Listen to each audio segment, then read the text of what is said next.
नयाँ वर्षको साथमा ल्याओस् उत्साह र उमङ्ग, सपना पुरा हुन् हृदय भरियोस् तरङ्ग, दुःख बिर्सेर अघि बढौँ सफलताको पथमा, शुभकामना छ तिमीलाई यो नयाँ वर्षमा।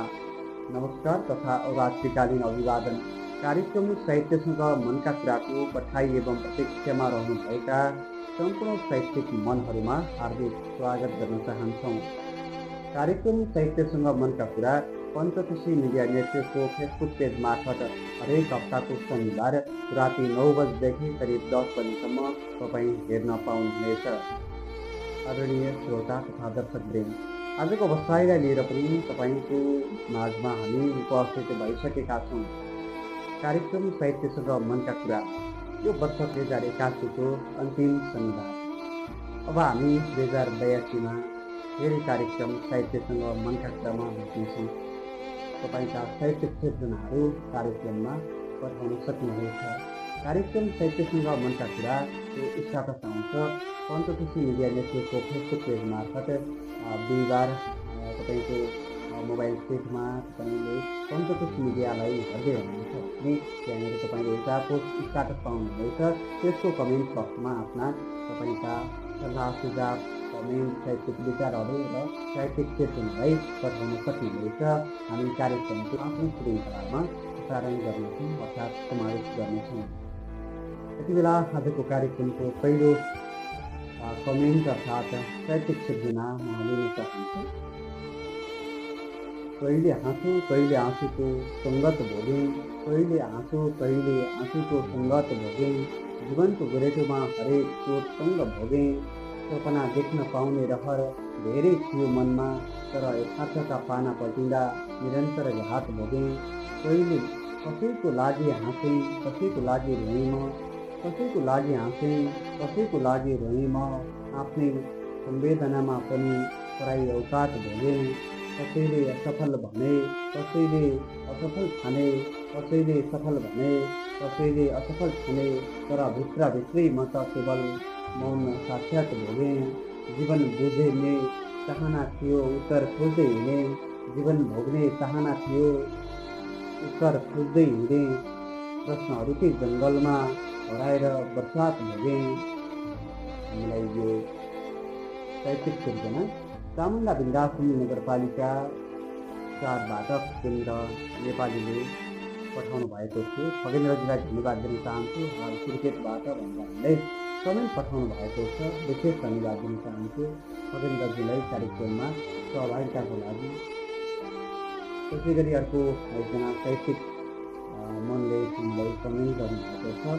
दुःखसँग डर लाग्छ, पीडसँग डर लाग्छ, भगवान बस्ने पवित्र मन्दिरसँग डर लाग्छ, तिमी मान्छेहरूको मात्रै के कुरा गर्छौ, मलाई पानीहरूको तस्बिरसँग डर लाग्छ, दुःखसँग डर लाग्छ, पीडसँग डर लाग्छ, भगवान बस्ने पवित्र मन्दिरसँग डर लाग्छ।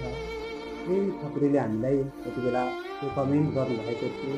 प्रेमजीलाई पनि कार्यक्रममा कमेन्ट मार्फत सहभागिताको लागि विशेष धन्यवाद दिन चाहन्छु।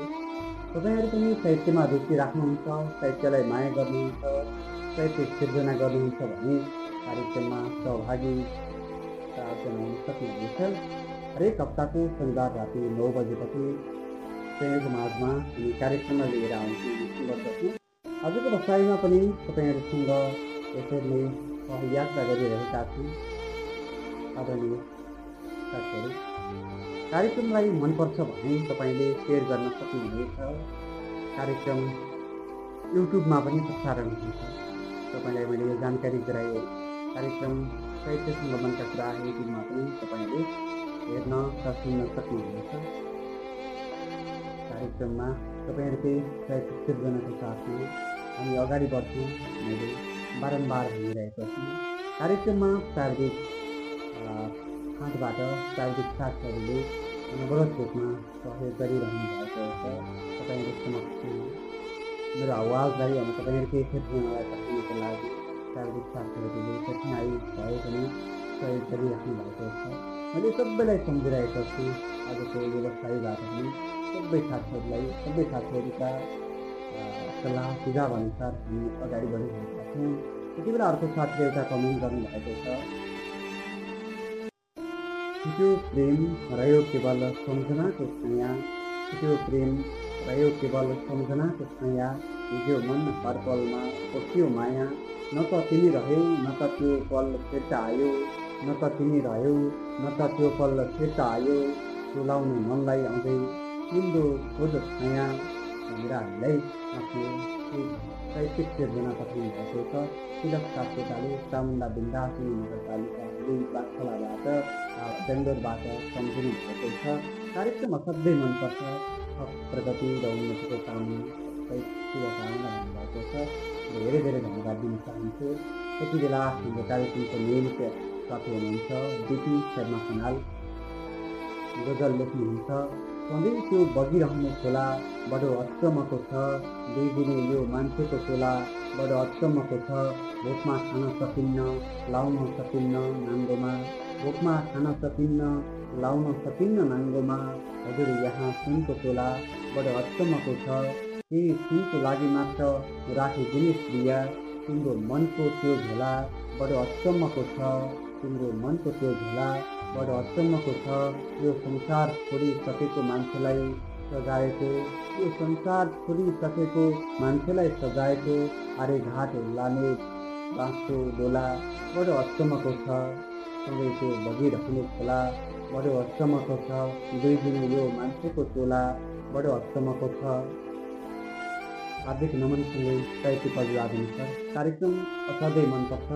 आधारित नगरपालिका 1 तला घर भई हाल सुर्खेतबाट भन्नुभएको छ। विशेष धन्यवाद दिन चाहन्छु। परदेशमा दुःख पाएको छ भने कसले भनिदिएछ, परदेशमा दुःख पाएको छ भने कसले भनिदिएछ, एकान्तमा तड्किएर हुन्छ भने, एकान्तमा तड्किएर हुन्छ भने कसले भनिदिएछ, हिजोसम्म नबोल्ने आफन्त हाल सोध्दैछन् रे, म असफल भएको कुरा कसले भनिदिएछ। म कृष्ण बोहरा चामुण्डा बिन्दासिनी 6बाट हाल मलेसियाबाट भन्नुभएको छ। विशेष धन्यवाद दिन चाहन्छु। दुःख बिर्साएर तिमीसँग रुन खोज्छु, दुःख बिर्साएर तिमीसँग रुन खोज्नु भुल भएछ, धेरै टाढा थिएँ म नजिक हुन खोज्नु भुल भएछ, म त एक अस्तित्व हुँ यो धरतीको थाहा छ मलाई, आकाशको तारा तिमी सामु हुन खोज्नु भुल भएछ। नमस्ते, म मनोज रिजाल माव गाउँपालिका 5बाट हाल सुर्खेत भन्नुभएको छ। विशेष धन्यवाद दिन चाहन्छु। यति बेला विनोद अधिकारी गजल पठाउनु भएको छ।